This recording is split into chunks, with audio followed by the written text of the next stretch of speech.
Hello friends, இன்னைக்கு நாம ஷிவாஸ் பிரிட்டியோட episode 13 பார்க்கலாம். ஹீரோயினோட கண்ணீரை தொடச்சிட்டு அவளை கிஸ் பண்றான். எப்படி இழைச்சிருக்க பாரு, இவ்வளோ உடம்ப ஸ்ட்ரெயின் பண்ணிட்டு வேலை செய்யாட்டி என்ன அப்படின்னதும் நான் நல்லா இருக்கேன் அப்படிங்கிறான். இது என்னோட ஸ்கார்ஃப் தானே அப்படிங்கும்போது, ஆமா நாய்க்குட்டி கிட்ட இருந்து நான் பறிச்சுக்கிட்டேன், நீ எப்போ எங்கள் வீட்டுக்கிட்ட வந்த அப்படின்னு கேட்டதும், நேற்றுக்கு நைட்டு வந்தேன், உன்னை பார்க்கணுன்னு ஆசையாக இருந்துச்சு, ஆனால் லேட் நைட் ஆனதுனால ஆசையை அடக்கிட்டு திரும்பி வந்துட்டேன், இனி அடக்க மாட்டேன், உன்னை நான் எப்போவும் விரும்பிகிட்டே இருப்பேன், உன்னை கட்டி பிடிச்சிக்குவேன் அப்படின்னு சொல்லி அவளை கட்டி பிடிச்சிக்கிறான். இப்பதான் நிம்மதியா இருக்கு அப்படின்னு சொல்லிட்டு இருக்கும்போது மாடர்ன் ஆண்டி வர சவுண்டு கேக்குது. ஹீரோயின் போய் ஒளிஞ்சுக்கிறா. மாடர்ன் ஆண்டி வந்து ஹீரோவோட மூஞ்சியை பிடிச்சி, எப்படி இருந்த இப்படி இழைச்சிட்ட, ஐயோ முகமெல்லாம் வெளுத்து போயிருச்சே, உன்னை பார்க்க எனக்கு நெஞ்சு வலிக்குதே அப்படின்னதும், நான் நல்லா இருக்கேன் என்னை விட்டுருங்க அப்படிங்கிறான். ஹீரோயின் அங்க இருக்க கபோர்ட்ல ஒளிஞ்சிட்டு டென்ஷன்ல பல்ல கடிக்கிறா. இது என்ன சவுண்டு, கபோர்ட்ல ஏதாவது ஃபேரி இருக்காங்களா என்ன அப்படின்ட்டு மாடர்ன் ஆண்டி போய் அதை திறக்க பார்க்கும்போது ஹீரோ பல்ல கடிக்கிறான். எனக்கு தான் ஒரே குளிரா இருக்குது, நான் தான் பல்ல கடிச்சேன் அப்படிங்கிறான். அடடா உனக்கு குளிருதா, நான் ஒரு ஹியூமன் ஹீட்டர் தான், வா என்னை கட்டி பிடிச்சிக்கோன்னு கூப்பிட்டதும், இல்லை இப்போ நான் நல்லா இருக்கிறேன், ஆக்சுவலி எனக்கு கொஞ்சம் ஹாட்டாக இருக்கு அப்படின்னு சொன்னதும், அப்படியா உன் ட்ரெஸ்ஸை கழட்டு அப்படிங்கிறா. சிச்ச பரவாயில்ல அப்படின்னதும், இப்படி உடம்பு கெட்டு போயிருக்கே, நீ ரொம்ப ஹார்ட் ஒர்க் பண்ணியிருக்க, இனிமேல் கவலைப்படாத, நான் உனக்கு சப்போர்ட் பண்ணுறேன், என்னை பற்றி உனக்கு தெரியாது, என்னுடைய மருமகன் அப்படின்னு சொல்ல வந்துட்டு பேச்சை நிறுத்திடுறா. என் கையே மருந்து தான், இதை வச்சு உனக்கு ராத்திரி பூர்வா மசாஜ் கொடுக்குறதுக்கு எனக்கு ஆசை தான், ஆனால் எனக்கு மீட்டிங் இருக்குது, ரெஸ்டடு அப்படின்னு சொல்லிட்டு அவனுக்கு ஒரு முத்தத்தை கொடுத்து கிளம்புனவ திரும்பி வந்து கண்ணடிச்சுட்டே திரும்பி போயிடுறா. ஹீரோ வந்து கபோர்டை திறந்துட்டு, உனக்கு கபோர்டில் தங்கறதுனா ரொம்ப பிடிக்கும் போல இருக்கே, அன்னைக்கு இதே மாதிரி தான் இருந்த அப்படின்னு சொல்லிட்டு சிரிக்கிறான். நான் ரொம்ப பயந்துட்டேன் தெரியுமா அப்படின்னு சொன்னதும் அவன் சிரிச்சுட்டே அவன் முகத்து பக்கத்தில் வரான். கிஸ் பண்ணதான் வரான்னு சொல்லிட்டு இவளும் உதட்ட காமிக்கிறா. அவன் சிரிச்சுட்டே, என்னாச்சு உனக்கு, கண்ணை மூடிட்டு உதட்ட நீட்டுற அப்படின்னு சொன்னதும் ஹீரோயின் ஷேம் ஆகி பார்க்கும்போது, இந்த குளுக்கோஸை கொஞ்சம் பிடிச்சிக்கிறியா, நானே பேஷண்ட் தானே அப்படின்னதும் அவன் ஷாக் ஆகி அதை பிடிக்கும்போது, ஐயோ நான் உனக்கு கிஸ் பண்ண வரேன்னு நினச்சிட்டியா, சேச்சே அப்படிலாம் இல்லையே அப்படின்னதும், கபோர்டு தான் உனக்கு ரொம்ப பிடிக்கும்னு நினச்சா கிஸ்ஸும் உனக்கு ரொம்ப பிடிக்குமா, அப்படியெல்லாம் ஒன்றும் இல்லை, நான் ஏன் கண்ணை மூடணும் தெரியுமா அப்படிங்கும்போது அவன் வந்து அவளை மறுபடியும் கிஸ் பண்ணிடுறான். என்ன பண்ணுற அப்படின்னதும் திருப்பி அவளை கிஸ் பண்ணுறான். ரெண்டு பேரும் ஹாப்பியாக சிரிக்கிறாங்க. ஹீரோ ஆஃபீஸ் கிளம்பி வெளியே வரும்போது ஒரு பறவை அவன் மேலே எச்சம் போட்டு போகுது. அவன் சிரிச்சுட்டே சமாளிச்சுட்டு போகிறான்.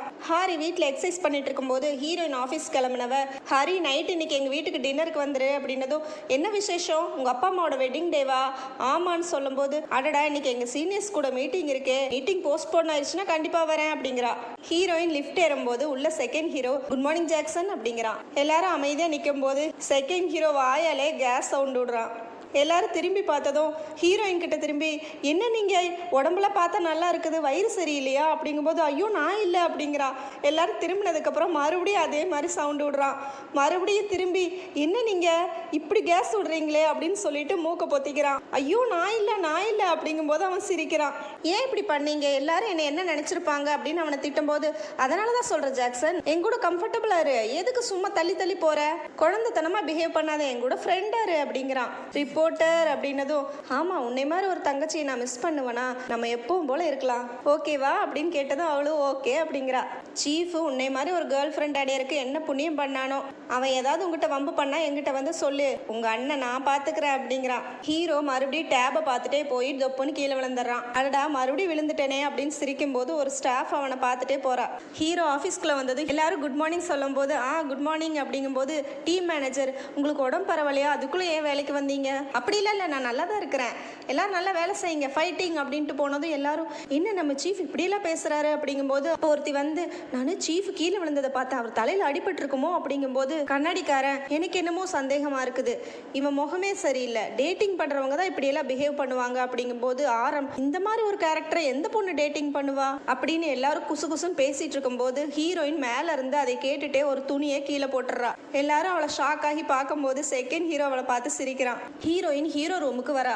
ஹீரோ அடடா அப்படின்னு சிரிச்சதும் அவ ஷட்டரை க்ளோஸ் பண்ணிட்டு அவனோட மெயில் எல்லாம் கையில கொடுத்துட்டு, எதுக்கு நீங்க இந்த மாதிரி சிரிக்கிறீங்க, எல்லாத்துக்கும் தெரியற மாதிரி நடந்துக்காதீங்க, சில்வர் அடிச்சுட்டு வரீங்க, எல்லாரும் உங்களுக்கு கேர்ள் ஃப்ரெண்ட் இருக்கா, அவ எந்த மாதிரி இருப்பா, இப்படி எல்லாம் கேட்குறாங்க அப்படின்னதும், ஏன் அவங்களுக்கு தெரிஞ்சா என்ன அப்படின்னு கேட்குறான். ஐயோ எல்லாத்துக்கும் தெரிஞ்சா ரொம்ப அன்கம்ஃபர்டபுளா இருக்கும், இனிமேல் எப்பவும் போல இருங்க சரியா, எப்பவும் போலனா எப்படி அப்படின்னதும், என்ன தெரியாத மாதிரி சொல்றீங்க, இதோ இந்த டைமர் எடுத்து எப்பவும் இப்படின்னு திருப்புவீங்கல்ல, எல்லாத்துக்கிட்டையும் ரூடா ரூடா பேசுவீங்கல்ல, திட்டுவீங்கல்ல அப்படின்னதும் ஹீரோ, அடடா நான் இந்த மாதிரி எல்லாம் பிஹேவ் பண்ணியிருக்கேனா அப்படின்னு சோகமா கேட்டதும், சேச்சா எப்பவும் அப்படிலாம் இருக்க மாட்டீங்க, எப்பவாச்சும் அப்படி இருப்பீங்க. சரி சரி, இனிமேல் கொஞ்சம் நார்மலா இருந்துக்கோங்க, உடம்பெல்லாம் நல்லா இருக்குல்ல. இல்ல இனிமேல் ஒரு நாளைக்கு 3 காஃபி மட்டும் குடிங்க அப்படின்ட்டு திரும்பி, இனிமேல் ஒழுங்கா இருங்க, காஃபி கம்மியாக குடிங்க, இந்த ஷட்டரை மட்டும் ஓப்பனே பண்ணிடாதீங்க அப்படின்ட்டு போயிடுறா. ஹீரோக்கு ஒரே சிரிப்பு, ஐயோ க்யூட்டாக இருக்காளே அப்படிங்கிறான். ஆஃபீஸில் மீட்டிங் நடக்குது. அப்போ ஹீரோ அழகாக ஒரு ப்ரெசன்டேஷன் பண்ணுறான். ஹீரோயின் அவனை பார்த்துட்டு, சின்ன வயசில் இந்த மாதிரிலாம் அவனுக்கு செய்ய தெரியாது, எப்படி இவ்வளோ அழகாக ப்ரெசன்டேஷன் கொடுக்குறான் அப்படின்ட்டு அவனையே பார்க்கும்போது அவன் சின்ன வயசில் இருந்த மாதிரி அவன் கண்ணுக்கு தெரியுது. உடனே பல்ல காட்டி சிரிச்சிட்றா.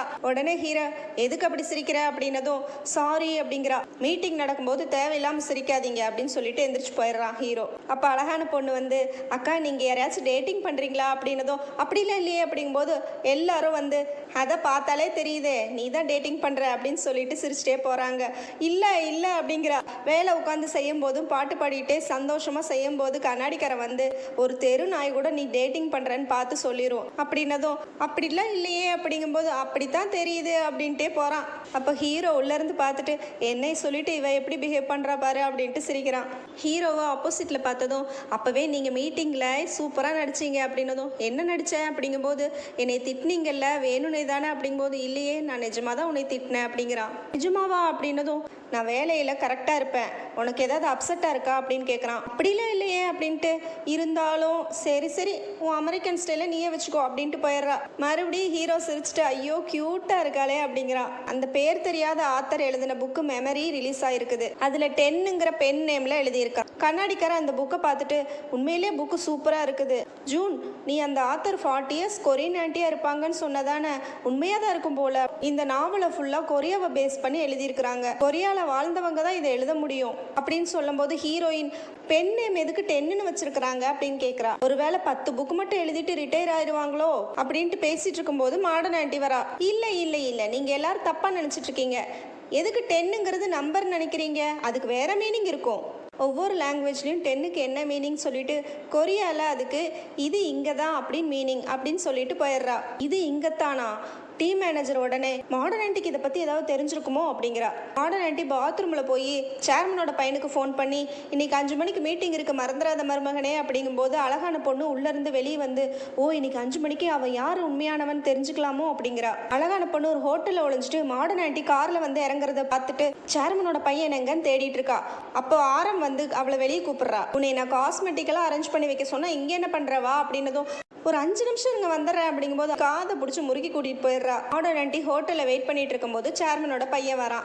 ஆனால் அவன் முகத்தை நம்மளுக்கு காட்டலை. வா வா உட்காரு, நீ டைரக்டர் ஆக போறேன்னு சொன்னியாமே அப்படின்னா மறுபடியும் வீட்டுக்கு வர போறியா அப்படின்னு சொல்லி சிரிக்கிறா. ஹீரோயின் வந்து ஹீரோ கிட்ட நான் கிளம்புறேன்னு சொல்லும்போது, அதுக்குள்ளே கிளம்புறியா, வா டின்னர் போகலாம் அப்படிங்கும்போது, இல்லை எங்கள் அம்மா வீட்டில் இன்னைக்கு டின்னர் சொன்னேன்ல, அடடா இப்போ நீ கிளம்புனீன்னா உன்னை பார்க்க முடியாதான், சரி சரி வா உன்னை நான் ட்ராப் பண்ணுறேன் அப்படிங்கிறான்.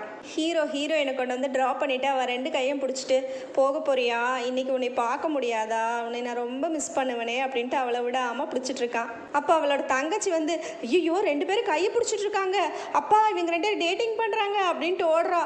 நில்லுடின்ட்டு இவளும் துரத்துறா. ஹீரோக்கு ஒரே சிரிப்பு. இன்னைக்கு உங்களுக்கு வெட்டிங் டேன்னு தெரியாது, கிஃப்டாவது வாங்கிட்டு வந்திருப்பேன் அப்படிங்கும்போது, சேச்சா ஃபேமிலி மெம்பர்ஸ்குள்ளே எதுக்கு கிஃப்ட்டு அப்படிங்கிறாங்க. என்ன ஃபேமிலி, அவனே பிஸியாக இருக்கான், அவனை பிடிச்சி உட்கார வச்சிருக்கீங்களா அப்படின்ட்டு ஹீரோயின் திட்டுறா. வந்துட்டேன் சாப்பிட்டுட்டு போயிரு, பிஸியாக இருந்தா என்ன சாப்பிடாமையா இருக்க போகிறேன் அப்படிங்கும்போது, இல்லை அவர் பிஸியாக இருக்கார் அவளை விடுங்க அப்படிங்கும்போது, நான் சாப்பிட்டுட்டு போகிறேன் அப்படிங்கிறான். ஹீரோ சாப்பிட்டுட்டு இருக்கும்போது ஹீரோயினோட அப்பா அம்மா தங்கச்சி 3 பேரும் மாற்றி மாற்றி அவனுக்கு சாப்பாடு எடுத்து வச்சு சாப்பிடுங்கிறாங்க. ஹீரோயின் டென்ஷன் ஆகி, அவனை நிம்மதியாக சாப்பிட விடுறீங்களா அப்படிங்கிறா. இவளுக்கு என்ன வந்துச்சு, பொறாமை பாரு அப்படின்னு சொல்லிட்டு யாரும் அவளை கண்டுக்காம மறுபடியும் அவனுக்கு சாப்பாடு கொடுக்குறாங்க. அப்போ தங்கச்சி, அடடா மறந்துட்டுமே, எப்பவுமே அப்பா அம்மா வெட்டிங் ஆனிவர்சரிக்கு நாங்கள் ஃபோட்டோ எடுப்போம் அப்படிங்கிறா. அப்போ ஹீரோ, நான் ஃபோட்டோ எடுக்கிறேன் நீ போய் உட்காரு அப்படிங்கும்போது, இல்லை நீங்கள் எங்கள் மருமகன் நீங்களும் வந்து உட்காருங்க அப்படிங்கும்போது, சும்மா அவனை மருமகன் கூப்பிடாதீங்க அப்படின்ட்டு ஹீரோயின் கத்துனதும் தங்கச்சி கேமராவை செட் பண்ணி வச்சுட்டு, வாங்க மாமா எல்லாரும் சேர்ந்து ஃபோட்டோ எடுக்கலான்னு அவனை கூட்டிகிட்டு போய் உட்கார வைக்கிறா. எல்லாரும் ரெடியாக இருக்கும்போது கேமரா அப்படியே சரியுது. அப்புறம் மறுபடியும் செட் பண்ணி நிறைய ஃபோட்டோஸ் எடுக்கிறாங்க. ஹீரோ கிளம்பும்போது, உனக்கு எவ்வளோ வேலை இருந்துச்சு, இவங்க பாரு புரிஞ்சுக்காம உன்னை இழுத்து வச்சுட்டு சாரி அப்படிங்கும்போது, ஏன் அப்படி சொல்கிற, இன்னைக்கு நான் வந்தது எவ்வளோ சந்தோஷமா இருக்கு தெரியுமா அப்படிங்கிறான். சரி நீ போ நான் கிளம்புறேன் அப்படிங்கும்போது, சரி பார்த்து போ, ரொம்ப ஸ்ட்ரெயின் பண்ணாத, நாளைக்கு பார்க்கலாம் அப்படின்ட்டு பாய் சொல்லி கிளம்பும்போது ஹெஜினா அப்படின்னு கூப்பிட்றான். என்ன அப்படின்னு திரும்பினதும் அவன் வந்து அவன் நெத்தியில முத்த வச்சு கிளம்புறேன் அப்படின்னு பாய் சொல்றான். ரெண்டு பேரும் மாத்தி மாத்தி பாய் சொல்லிட்டு திரும்பும்போது ஹீரோ ஹாரியை பார்க்கறான். ஹெஜினா கூட வந்தீங்களா? ஆமா அப்படின்னதும் சரி அப்படின்ட்டு கிளம்பும்போது ரெண்டு பேரும் ஒரே நேரத்துல திரும்பி கொஞ்சம் பேசலாமா அப்படிங்கிறாங்க. அன்னைக்கு ஹோட்டல்ல உங்ககிட்ட நடந்துகிட்டதுக்கும் சாரி, இத்தனை நாளா உங்ககிட்ட நடந்துகிட்டதுக்கும் சாரி. உங்ககிட்ட நேர்ல மீட் பண்ணி சாரி கேட்கணும்னு நினைச்சேன், ஆனா அதுக்கு வாய்ப்பு கிடைக்கல. நீ என்ன சொல்ல வரேன்னு கேட்காம நான் போயிட்டேன்ல, நான் தான் உங்ககிட்ட மன்னிப்பு கேட்கணும். இப்ப நினைச்சு பார்த்தா உனக்கு பேசுறதுக்கு நான் வாய்ப்பே கொடுக்கல, நான் தான் சாரி கேட்கணும். அப்படிலாம் இல்லை, நான் கஷ்டமான நேரத்தில் இருக்கும்போது நீங்கள் எனக்கு ரொம்ப சப்போர்ட் பண்ணியிருக்கீங்க, அதுக்கு உங்களுக்கு ரொம்ப தேங்க்ஸ். அதே நேரம் சாரி அப்படிங்கிறா. ஹீரோவும் தலையாட்டுறான். ரெண்டு பேரும் கை குலுக்கிட்டு பிரியும் போது ஹெஜினாவோட ஃப்ரெண்டாக உன்னை மீட் பண்ணியிருந்தேன்னா நம்ம ரெண்டு பேரும் ரொம்ப க்ளோஸ் ஃப்ரெண்ட்ஸ் ஆயிருப்போம்ல அப்படிங்கிறான். நீ இந்த மாதிரி நினச்சதுக்கு ரொம்ப தேங்க்ஸ் அப்படின்னு சொல்லிட்டு பாய் சொல்லிட்டு அவளும் கிளம்பிடுறா. ஹீரோயினும் ஹாரியும் பாத்திரம் கழுவிட்டு இருக்காங்க. உனக்கு ஏதோ பார்ட்டி இருக்குன்னு சொன்னியே அப்படின்னதும் பார்ட்டி சீக்கிரம் முடிஞ்சிடுச்சு, அதனால தான் வந்தேன். நான் வர வழியில் சஞ்சுனை மீட் பண்ணேன் அப்படிங்கிறான். அப்படியா அப்படின்னதும் ஆமாம், நாங்கள் ரெண்டு பேரும் பேசணும், அவங்ககிட்ட நான் மன்னிப்பு கேட்டேன், அதான் எனக்கு நிம்மதியாக இருக்குது அப்படின்னு சொல்கிறா. ரெண்டு பேரும் சிரிக்கிறாங்க. ஹீரோயின் ப்ரஷ் பண்ணிட்டு இருக்கும்போது ஹீரோ கிட்ட இருந்து கால் வருது. இவ ஃபோன் எடுத்துட்டு சாரி சஞ்சுனா, கொஞ்ச நேரம் கழிச்சு கூப்பிடட்டா, நான் ப்ரஷ் பண்ணிட்டு இருக்கேன் அப்படிங்கும்போது இல்லை அப்படியே பேசு, நானும் ப்ரஷ் பண்ணணும் அப்படின்ட்டு அவனும் எந்திரிச்சு போகிறான். நீங்கள் ரெண்டு பேரும் பேசுனீங்களாமே ஹாரி சொன்னா அப்படின்னதும் அப்படியா, அவள் அங்கே தான் இருக்காளா அப்படிங்கும்போது ஆமாம்மா, அவளை தான் உண்மையான பொண்ணுன்னு எல்லாரும் நினச்சிக்குவாங்க, வேலையும் ரிசைன் பண்ணிட்டா, கொஞ்ச நாள் எங்கள் கூட தான் இருக்க போறா அப்படின்னு சொல்லிட்டு ரெண்டு பேரும் ப்ரஷ் பண்ணிட்டு பேசுறாங்க. ஓ, அதுக்கப்புறம் உங்க ஆன்ட்டி தான் உன்னை பார்த்துக்கிட்டாங்களா அப்படின்னா உங்க ஆன்ட்டி கூட நீ க்ளோஸா இருந்திருப்பல்ல அப்படிங்கும்போது ஆமாம்மா, எங்க அம்மா இடத்துல அவங்க தான் இருந்து என்னை பார்த்துக்கிட்டாங்க அப்படின்னு சொல்லிட்டு அவன் வெங்காயத்தை பார்த்துட்டே பேசுறான். அப்போ டிவியில் ஒரு ஃபிஷ் ஃப்ரை அட்வர்டைஸ்மெண்ட் ஓடுது. ஃபிஷ் ஃப்ரை அப்படின்னு சொல்லிட்டு அவனோட பழைய லெட்டர்ஸ் எல்லாம் படித்து அவங்க கூட பேசிகிட்டே இருக்கிறா. இப்போ காலிங் பில் அடிக்கிற சத்தம் கேட்டதும் ஹாரி வந்துட்டா போல இருக்கு, இரு அப்படின்னு சொல்லிட்டு எந்திரிச்சு போறா. கதவை திறந்து பார்த்தா ஹீரோ வந்து நிற்கிறான். ஹாய் அப்படின்னதும் என்ன நீ இங்கே வந்து நிற்கிற அப்படிங்கும்போது உன்னை பார்த்து கொஞ்சம் நேரம் ஆச்சுல்ல அதான் அப்படிங்கிறான். அவள் கண்ணத்தை பிடிச்சி கிள்ளி க்யூட்டாக இருக்க அப்படின்னதும் அப்போ தான் அவளுக்கு மேக்கப் போடாதது ஞாபகம் வருது. முகத்தை மறைச்சிட்டு நீ எதுக்கு இப்போ வந்த அப்படின்னதும் ஃபிஷ் ஃப்ரை எடுத்து அவள் கையில் கொடுக்குறான். என்ன இது அப்படின்னதும் ஃபிஷ் ஃப்ரை சாப்பிடணும்னு ஆசைப்பட்டில்ல அப்படின்னு சொல்லிட்டு கையில் கொடுத்துட்டு கிளம்பிடுறான். ரெண்டு பேரும் ஹீரோ காரில் உட்காந்துட்டு பேசிட்டு ஃபிஷ் ஃப்ரை சாப்பிட்றாங்க. ஃபிஷ் ஃப்ரை ஃபுல்லாக சாப்பிட்டு முடிச்சதும் ஹீரோ அவனோட மொபைலில் அவனோட பழைய ஃபோட்டோஸ் எல்லாம் காமிக்கிறான். பிடிச்ச பாட்டை போட்டு ரெண்டு பேரும் ஒன்றா ரசிச்சு கேட்குறாங்க. ரெண்டு பேரும் விடிய விடிய பேசி கார்லேயே தூங்கிடுறாங்க. ஹீரோயின் ஷாக் ஆகி எந்திரிச்சு ஹீரோ எழுப்பி ஐயோ விடிஞ்சிருச்சு, எப்படி இப்படி தூங்கணும், சரி சரி வேலைக்கு லேட் ஆச்சு கிளம்பு அப்படின்னு சொல்லிட்டு எந்திரிச்சு ஓடிடுறா. ஹீரோயின் மேனேஜ்மெண்ட் டீமுக்கு போறா. அங்க இருக்கிற ஒரு பொண்ணு ஒரு புக் எடுத்துட்டு வந்து இந்த பேர் நீங்க தானே அப்படின்னதும் ஆமா அப்படின்னதும் நீங்க அழகா இருக்கீங்க அப்படிங்கிறா.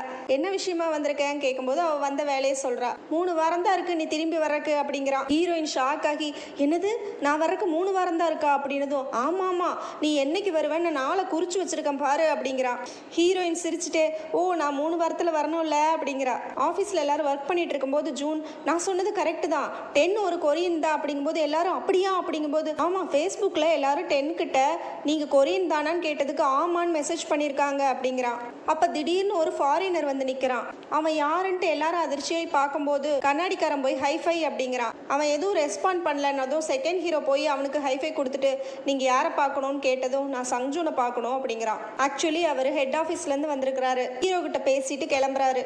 20 வருஷமா இருந்த இந்த மோஸ்ட் மேகசின் இப்போ க்ளோஸ் ஆச்சுன்னா அதுக்கு நீதான் காரணமா இருப்ப, நீயும் உன்னோட மொத்த குரூவும் காணாம போக போறீங்க பார்த்துக்கோ அப்படின்னு சொல்லிட்டு கிளம்பிடுறான்.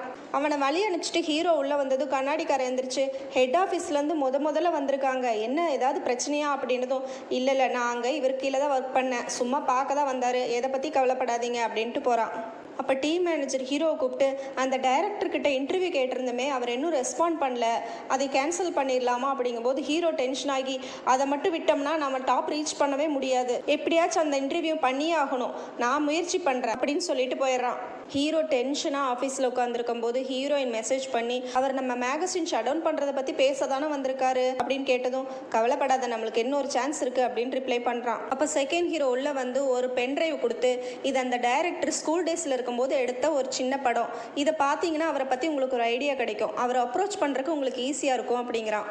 ஹீரோ தேங்க்ஸ் சொன்னதும் அவரை காண்டாக்ட் பண்ணி இன்டர்வியூ எடுக்க முடியலன்னா என்ன பண்ண போறீங்க என்னதும் நம்மளுக்கு இருக்க ஒரே வாய்ப்பு அதுதான், அதை நான் விடவே மாட்டேன், எப்படியாவது முயற்சி பண்ணி அவன் இன்டர்வியூ இன்டர்வியூ பண்ணி அவன் அப்படின்னதும் சரி அப்போ கடைசி வரைக்கும் போராடிடலான்னு சொல்லிட்டு ஹைஃபைங்கிறான். ஹீரோ திருன்னு முழிச்சதும் அவன் கையை பிடிச்சி இந்த மாதிரி நேரத்துல எல்லாம் நான் ஹைஃபை சொன்னா நீங்களும் திருப்பி ஹைஃபை கொடுக்கணும் அப்படின்னதும் ஹீரோ தேங்க்ஸ் அப்படிங்கிறான். ஆஃபீஸில் ஒர்க் பண்ணிட்டு இருக்கும்போது ஜூன் டீம் மேனேஜர்கிட்ட ஒரு ஆர்டிக்கல் கொடுத்துட்டு மேனேஜ்மெண்ட் டீமில் பேசிகிட்டு இருந்தாங்க. இந்த மாதத்தோடு நம்ம டாப் அச்சீவ் பண்ணலைனாக்கா நம்ம மேகசினை ஷட் டவுன் பண்ண போகிறாங்களாமா அப்படின்னதும் எல்லாரும் ஷாக் ஆகி ஓ அதனால தான் ஹெட் ஆஃபீஸ்லேருந்து வந்தாங்களா, நம்ம இப்போ என்ன பண்ணுறது, இப்படிலாம் கூட நடக்குமா அப்படிங்கும்போது டீம் மேனேஜர் எந்திரிச்சு நேராக ஹீரோ கிட்ட போய் இங்கே என்ன நடக்குது, நம்ம மேகசின் ஃபர்ஸ்ட் இடத்துக்கு வரலைன்னா இந்த மாதத்தோட ஷட் டவுன் ஆக போதா அப்படின்னு கேட்கும்போது எல்லாரும் அவன் என்ன பதில் சொல்ல போகிறான்ட்டு அவனையே பார்க்குறாங்க. ஆமாம் உண்மைதான் அப்படிங்கிறான். டீம் மேனேஜர் டென்ஷன் ஆகி இதையே நீங்கள் எங்ககிட்ட மறைச்சிங்க, நீங்கள் இங்கே 3 மாதம் தான் ஒர்க் பண்ணுறீங்க, ஆனால் நான் இங்கே 13 வருஷமாக ஒர்க் பண்ணிட்டு இருக்கேன், இத்தனை வருஷமாக என்னோட மொத்த உழைப்பை இந்த மேகசினுக்காக போட்டிருக்கேன், இது இப்படியாக போகுதுன்னு நினைக்கும் போது எனக்கு எப்படி இருக்கும், எங்களை எல்லாம் கூட ஒர்க் பண்ணுறவங்கன்னு உண்மையிலே நினச்சிருந்தாக்கா நீங்கள் இந்த மாதிரி பிஹேவ் பண்ணியிருக்க மாட்டீங்க, எங்கள் எல்லாத்துக்கூடயும் கலந்து ஆலோசிச்சிருப்பீங்க, இல்லை நான் அது உங்கள் நல்லதுக்கு தான் செஞ்சேன் அப்படிங்கும்போது இல்லை நீங்கள் இதை எங்கள் நல்லதுக்காக செய்யலை, இப்படி ஒரு சுச்சுவேஷனை நாங்கள் ஃபேஸ் பண்ணுறதுக்கு கூட ரெடி ஆகலை, எங்கள் எல்லாத்துக்கிட்ட இருந்து நீங்கள் மறைச்சது ரொம்ப தப்பு அப்படின்னு சொல்லிட்டு கோபமாக வெளியே வரா. ஃபேஷன் டீம் என் கூட வாங்கன்னு சொல்லி கூப்பிட்டுட்டே வெளியே போறா. ஹீரோயின் பின்னாடியே கூப்பிட்டுட்டு போறா. அப்ப கண்ணாடிக்காரன் அவன் எப்படி இப்படி பண்ணலாம், நம்ம எல்லாத்துக்கிட்டையும் சொல்லியிருந்தா நம்மளும் சேர்ந்து ஏதாவது பண்ணியிருப்போம்ல, அதனாலதான் நம்மள இப்படி வேலை வாங்கியிருக்கான் அப்படின்னு சொல்லும் போது செகண்ட் ஹீரோ அவன் வந்ததுக்கு அப்புறம் தானே சேல்ஸ் இவ்வளவு இன்க்ரீஸ் ஆயிருக்குது, இப்படியே போனா நம்ம ஃபர்ஸ்ட் இடத்துக்கு வந்துடலாம், அதை பத்தி யாரும் கவலைப்படாதீங்க அப்படிங்கும் போது அது நம்மளுக்கு பாதிப்பு இல்லையா அப்படின்னு சொல்லிட்டு கிளம்பிடுறா. கண்ணாடிக்காரனும் கிளம்பி போயிடுறான். எல்லாரும் போயிடுறாங்க. கடைசியில ஹீரோவும் செகண்ட் ஹீரோவும் ஹீரோயின் மட்டும் ஆஃபீஸில் இருக்காங்க. ஹீரோ அவன் ரூம்ல சோகமாக நின்றுட்டு இருக்கான். ஹீரோயின் உள்ள வந்து நீங்கள் நல்லா இருக்கீங்களா அப்படின்னு கேட்டதும் அவன் கஷ்டப்பட்டு சிரிக்கிறத பார்த்துட்டு அவங்களுக்கெல்லாம் திடீர்னு சொன்னோன்னே ஷாக் ஆயிட்டாங்க, அதனால தான் அப்படி பேசினாங்க, அதை பற்றி கவலைப்படாதீங்க அப்படின்னதும் ஹெஜினா நான் ஒன்று சொல்கிறேன் தப்பாக எடுத்துக்காத, இன்னைக்கு என்னை கொஞ்சம் தனியாக விடுறியா அப்படிங்கிறான். ஓ அப்படியா எனக்கு புரியுது நான் கிளம்புறேன் அப்படின்னதும் சாரி அப்படிங்கிறான். ஹீரோயின் கவலையா ஒன்றும் பண்ண முடியாம வெளியே வந்து நிற்கிறா. ஹீரோ அந்த டைரக்டரோட அசிஸ்டன்ட் கிட்ட போய் அவன் ப்ரிப்பேர் பண்ணி வச்சதெல்லாம் காமிச்சு இதுதான் கான்செப்ட், இந்த இன்டர்வியூ நாங்கள் நல்லா பண்ணுவோம், எங்களுக்கு ஒரு வாய்ப்பு கொடுங்க அப்படின்னு கேட்குறான். செகண்ட் ஹீரோவும் ஃபோன் பண்ணி அவனால் முடிஞ்ச அளவுக்கு ட்ரை பண்ணுறான். ஹீரோயினும் ஃபோன் பண்ணி ஃபோட்டோ ஷூட்டெல்லாம் நாங்கள் சூப்பராக பண்ணுவோம், கண்டிப்பாக எங்களுக்கு இன்டர்வியூ கொடுங்க, ப்ளீஸ் காண்டாக்ட் பண்ணுங்க அப்படிங்கிறா. 2 பேர் மட்டும் ஒர்க் பண்ணிட்டு இருக்கதை பார்த்துட்டு ஹீரோ டென்ஷன் ஆகி போகிறான். மாடர்ன் ஆண்டி ஹீரோவை பார்த்து நீ அன்னைக்கே என்கிட்ட ஃபுல் அத்தாரிட்டி கேட்ட, ஆனால் இப்படி பண்ணுவேன்னு நினைக்கல, உன்னோட டீம் மெம்பர்ஸை நீ நம்பி இருக்கணும், ஆனால் நீ உன்னை மட்டும் நம்பின, அதனால தான் இப்படி ஆயிருக்கு, அவங்க மேலே நீ கொஞ்சம் நம்பிக்கை வச்சுருந்தீங்கன்னா அவங்களும் உங்க கூட சேர்ந்து போராடி இருப்பாங்க, நம்ம எப்போவோ வெற்றி அடைஞ்சிருக்கலாம் அப்படிங்கும்போது ஹீரோக்கு தான் பண்ண தப்பு தெரியுது. சோகமாக அவன் கார் பார்க்கிங்க்கு போகும்போது ஹீரோயின் அங்கே நின்று இன்னைக்கு நான் உங்களே பார்த்துக்கிறேன் அப்படிங்கிறான். நீ கிளம்பலையா அப்படின்னதும் அவங்ககிட்ட இருந்து கீயை வாங்கி போகிற வழியில் நீங்கள் கொஞ்சம் கண்ணை மூடி ரெஸ்ட் எடுக்க, நான் ட்ரைவ் பண்ணுறேன், இல்லை பரவாயில்ல நான் நல்லா இருக்கேன் அப்படிங்கும்போது இப்படியே போச்சுன்னா நீங்கள் மறுபடியும் மயக்கம் போட்டு வந்துடுவீங்க, இனிமேல் நான் உங்களை தனியாக விட போகிறதில்ல, இத்தனை நாள் தனியாகவே இருந்ததுனால தான் நீங்கள் தனியாகவே எல்லா விஷயத்தையும் பண்ணணும்னு நினச்சிங்க, அதனால தான் இவ்வளோ கஷ்டப்படுறீங்க, இனிமேல் உங்களுக்கு என்ன கஷ்டம் வந்தாலும் நானும் கூட சேர்ந்து ஷேர் பண்ணுறேன், எதாக இருந்தாலும் சேர்ந்து ஃபேஸ் பண்ணலாம், சரியா சங்ஜூன்? ஹீரோ பயங்கர ஃபீலிங் ஆகி ஹீரோயினை பிடிச்சி கட்டி பிடிச்சிக்கிறான். கவலைப்படாத எல்லாம் சரியாயிரும்ட்டு தட்டி கொடுக்குறா. ஆஃபீஸ்க்குள்ள ஹீரோயின் சோகமாக நடந்து வந்துட்டு இருக்கா. பின்னாடியே செகண்ட் ஹீரோ வந்து ஹாய் ஜாக்சன் அப்படின்றான். 2 பேரும் கவலையா நடந்து வந்துட்டு உள்ள நுழையும் போது பார்த்தா எல்லாரும் உட்காந்து சீரியஸா ஒர்க் பண்ணிட்டு இருக்காங்க. 2 பேரும் செம ஹாப்பி ஆயிடுறாங்க. ஹீரோயின் போய் டீம் மேனேஜரை கட்டி பிடிச்சி ஐயோ நான் உங்களை ரொம்ப மிஸ் பண்ணேன் அப்படிங்கிறா. எப்படி திரும்பி வந்தீங்க அப்படின்னதும் எதா இருந்தாலும் கடைசி வரைக்கும் போராடிடலான்னு முடிவு பண்ணிட்டோம் அப்படிங்கும்போது கண்ணாடிக்காரன் ஆமா சீஃபுக்கு தனியா வேலை செய்ய முடியாது, நாங்களாம் இருந்தாதான் அவனால ஒர்க் பண்ண முடியும் அப்படிங்கிறா. அப்ப ஹீரோ உள்ள வந்து குட் மார்னிங் சொல்லிட்டு எதுவுமே நடக்காத மாதிரி இப்போ ஒரு மீட்டிங் இருக்கு எல்லாரும் அட்டென்ட் பண்ணுங்க அப்படின்ட்டு போறான். எல்லாரும் மீட்டிங் ரூம்ல உட்காந்துருக்கும் போது ஹீரோ ஃபோன் பேசிட்டே வந்து கட் பண்ணி அது டைரக்டரோட கால், அவர் இன்டர்வியூக்கு அக்செப்ட் பண்ணிட்டாரு அப்படிங்கும்போது எல்லாரும் ஹாப்பியாக குதிக்கிறாங்க. எப்படி இன்டர்வியூ பண்ணுறதுன்னு எல்லாரும் டிஸ்கஸ் பண்ணி சிரிக்கிறாங்க. எல்லாரும் ஒன்றா உட்காந்து டின்னர் சாப்பிட்டுட்டு இருக்காங்க. இந்த தங்கச்சி சாப்பிடு அப்படிங்கும்போது அண்ணா நீங்களும் சாப்பிடுங்க அப்படிங்கிறா. அப்போ ஜூன் ஃபோன் எடுத்து நம்ம டைரக்டரை இன்டர்வியூ பண்ணுற விஷயத்த நம்ம ஹோம் பேஜில் போட்டிருக்காங்க, கிளிக் ரேட்டு செம்மையாக போயிட்டு இருக்குது அப்படிங்கும்போது ஆமாம் அவர் இன்டர்வியூ இதுவரை கொடுத்தது இல்லை, அதனால எல்லாரும் அதை எதிர்பார்த்துட்டு இருக்காங்க, அவர் இன்டர்வியூ மட்டும் நம்ம மேகசினில் வந்துருச்சுன்னா நம்ம டாப்புக்கு வந்துருவோம். அப்போ டீம் மேனேஜர் நான் கூட இந்த இன்டர்வியூ விஷயத்த பெருசாக பெருசாக எடுத்துக்கல. ஆனால் சீஃப் தான் ரொம்ப மெனக்கெட்டு எப்படியும் அந்த டைரக்டரை பிடிச்சிட்டாரு. இப்போ செகண்ட் ஹீரோ, அதெல்லாம் சரி, நீங்கள் எப்படி எல்லாரும் ஒன்றா திரும்பி வந்தீங்க அப்படின்னு கேட்குறான். அப்போ கண்ணாடிக்காரன், சீஃப் என்கிட்ட வந்து பர்சனலாக பேசினாரு, கண்ணீர் விட்டு அழுதாரு. அவர் சிந்தின கண்ணீரில் எங்கள் ஏரியாவே குளமாயிருச்சு. எல்லாரும் போட்டில் தான் போனாங்க. அப்படிங்கும்போது டீம் மேனேஜர், அந்த போட்டு எங்கள் வீட்டுக்கு வந்துச்சு அப்படிங்கிறா. அப்போ எல்லாரையும் வந்து அவர் பார்த்தாரா அப்படின்னு கேட்கும்போது ஆமாம் அப்படிங்கிறாங்க. சரி சரி, நம்ம எல்லாரும் மறுபடியும் ஒன்று சேர்ந்துட்டோம், கஷ்டப்பட்டு உழைச்சி எப்படியாவது நம்பர் 1க்கு வந்துடலாம் அப்படிங்கிறாங்க. ஹீரோ ஆஃபீஸ்க்குள்ளே நுழையும் போது அவன் டேபிள் மேலே ஒரு பாக்ஸ் இருக்குது. பார்த்தா அங்கே ஒரு லெட்டர் இருக்குது. தெரியும் நீ வீக்கெண்ட்லேயே ஒர்க் பண்ணுவேன்னு, அதனால தான் உனக்கு சாப்பாடு வச்சுருக்கேன். அந்த டைரக்டரோட பழைய படமெல்லாம் பார்த்து நிறைய விஷயம் ப்ரிப்பேர் பண்ணி வச்சுருக்கேன், உங்களுக்கு இது ரொம்ப ஹெல்ப்ஃபுல்லாக இருக்கும் அப்படின்ட்டு எழுதி வச்சிருக்கிறா. ஹீரோவும் பாக்ஸ் திறந்து பார்க்குறான். உள்ள ஃபுல்லாக சாப்பாடு இருக்குது. அது தொட்டு பார்த்துட்டு சூடாக இருக்கே அப்படின்னு அவன் என்னையும் போயிருக்க மாட்டான்னு சொல்லிட்டு வேக வேகமாக ஓடி வரான். ஹீரோயினையும் பிடிச்சிட்றான். எதுக்கு பாக்ஸையும் தூக்கிட்டு வந்த அப்படின்னதும், நான் எங்கே இவ்வளோ சாப்பிட போகிறேன், 2 பேரும் சேர்ந்து சாப்பிடலாம் அப்படிங்கிறான். கையை பிடிச்சி இழுத்துட்டு போறான். எங்க போறோம் அப்படின்னதும் பிக்னிக் அப்படிங்கிறான். 2 பேரும் ஒரு ஆத்தங்கரையில் உட்காந்து சாப்பிட போறாங்க. நான் உங்களை வேலையை டிஸ்டர்ப் பண்ணிட்டேன்னு நினைக்கிறேன் அப்படிங்கும்போது, 2 மணி நேரம் வேலையை கட் பண்ணா ஒன்றும் ஆயிடாது. வாயில் எடுத்து சாப்பாடு வச்சுட்டு முகத்தை ஒரு மாதிரி ஆக்ஷன் பண்றான். ஏன் நல்லா இல்லையா அப்படின்னதும், உன்னை யார் இவ்வளோ டேஸ்ட்டாக பண்ண சொன்னது, சாப்பாடு சூப்பராக இருக்குன்னு சொல்லி சாப்பிட்றான். சூப்பு குடின்னு சொல்லி சூப்பையும் ஊற்றி கொடுக்குறா. ஹீரோ சாப்பாடு பேக்கில் காரில் எடுத்து வச்சுட்டு இருக்கும்போது ஹீரோயின் கரையில் நின்று என்ஜாய் பண்ணிட்டு இருக்கா. அப்போ ஒரு ஜோடி அவனை கிராஸ் பண்ணும்போது அந்த பொண்ணோட ஷால் கீழே விழுந்துருது. ஹீரோ அதை கூப்பிட்டு எடுத்து கொடுத்துட்டு திரும்பும்போது ஹீரோயினை காணோம். அவளை தேடி போகிறான். ஃபோனில் கூப்பிடலான்னு பார்த்தா ஃபோனையும் விட்டுட்டு வந்துட்டான். அவளை தேடி போயிட்டு இருக்கும்போது ஹீரோயின் பின்னாடி இருந்து ஓடி வந்து பேன்னு பயமுறுத்துறா. ஹீரோ எந்த ரியாக்ஷனும் கொடுக்காம நிற்கும் போது, ஓ நீ உண்மையிலே பயந்துட்டியா அப்படின்னதும், இல்லை நீ காணாமல் போயிட்டேன்னு நினச்சேன் அப்படிங்கிறான். நான் எதுக்கு காணாமல் போக போகிறேன், அங்கே ரொம்ப அழகாக இருக்கு வா அப்படின்னு சொல்லி அவன் கையை பிடிச்சி இழுத்துட்டு போறா. ஹீரோயின் அவளோட மொபைல் எடுத்து ஃபோட்டோஸ் எடுக்கிறா. ஹீரோ அதை பார்த்துட்டு பின்னாடி நின்று மெதுவாக எதையோ நினச்சி தலையாட்டுறான். எவ்வளோ அழகாக இருக்குல்ல அப்படின்னு சொல்லிகிட்டே இருக்கும்போது ஹீரோ எந்த ரியாக்ஷன் காட்டாமல் அவன் முகத்தையே பார்த்துட்டு நிற்கிறான். ஹீரோயின் அவன் கையை பிடிச்சிட்டு, சஞ்சுனா எதை பற்றி கவலைப்படாத, இனி கொஞ்சம் தூரம் தான் இருக்குது, இந்த லேக்கு மாதிரி அமைதியே யோசிச்சின்னா எல்லாம் சாதிக்கலான்னு சொல்லிட்டு இருக்கும்போதே அச்சுன்னு தும்மிடுறா. சேச்சா ஒரே குளிராக இருக்குல்ல அப்படிங்கும்போது ஹீரோ யோசிச்சுட்டே வந்து அவள் பின்னாடி இருந்து அவன் கோட்டை வச்சு அவளை கவர் பண்ணுறான். இப்போ நல்லா இருக்கா அப்படின்னதும் அப்படிங்கிறா. ஹெஜினா உங்ககிட்ட நான் ஒன்று சொல்ல போகிறேன். என்ன அப்படின்னு கேட்டதும், நீ என்னைய பொறுமை இல்லாதவன் நினைக்கலாம், முட்டாள் கூட நினைக்கலாம், என்ன நடந்தாலும் சரி எப்படியாவது இந்த மேகசினை சக்ஸஸ் பண்ணிவிட்டு நான் உங்ககிட்ட வந்து ப்ரொப்போஸ் பண்ண போகிறேன் அப்படிங்கிறான். அதே நேரத்தில் அவன் ஆஃபீஸில் ஃபோன் விட்டுட்டு வந்தான் இல்லையா, அதுக்கு கால் வருது. ஆனால் அவனால் அட்டன் பண்ண முடியல. மோஸ்ட் மேகசினை எப்படியும் நீ ஃபஸ்ட் எடுத்து கொண்டு வந்துடுவ, எனக்கு உன் மேல் நம்பிக்கை இருக்குது அப்படின்னு சொல்லிட்டு சிரிக்கிறா. ஹீரோ அவளை கிஸ் பண்ணிடுறான். 2 பேரும் ஹாப்பியாக டைம் ஸ்பெண்ட் பண்ணுறாங்க. இத்தோட இந்த எபிசோடு முடியுது. மீண்டும் அடுத்த எபிசோடில் சந்திப்போம். பாய்.